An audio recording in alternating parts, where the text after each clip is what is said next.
Les gens pensent que le fait d'avoir beaucoup de biens, ça veut dire qu'Allah il t'aime. Et ils pensent que si tu es pauvre, ça veut dire qu'Allah il t'aime pas. Et Allah il dit non, c'est faux.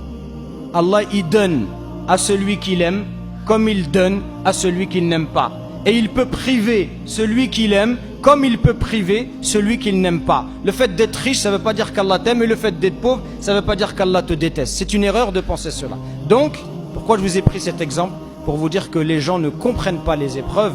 Allah lui-même a corrigé cette mauvaise compréhension. Donc, qu'est-ce qu'une épreuve?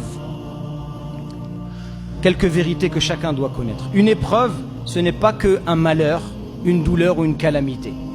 Vous avez vu dans le verset, Allah il dit, quand on a donné à quelqu'un et on l'a éprouvé en lui octroyant des bienfaits.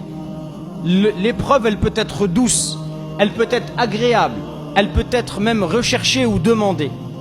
L'épreuve, c'est pas qu'un malheur. L'épreuve, c'est pas que être malade, c'est pas que avoir du mal à se marier, ne pas avoir ses papiers, être en froid avec ses parents. L'épreuve, c'est pas que cela. L'épreuve, c'est aussi des choses que l'on désire. L'épreuve, c'est aussi d'être riche. L'épreuve, c'est aussi d'être beau. L'épreuve, c'est aussi d'être diplômé. L'épreuve, c'est aussi d'être intelligent. Tout cela, ce sont également des épreuves.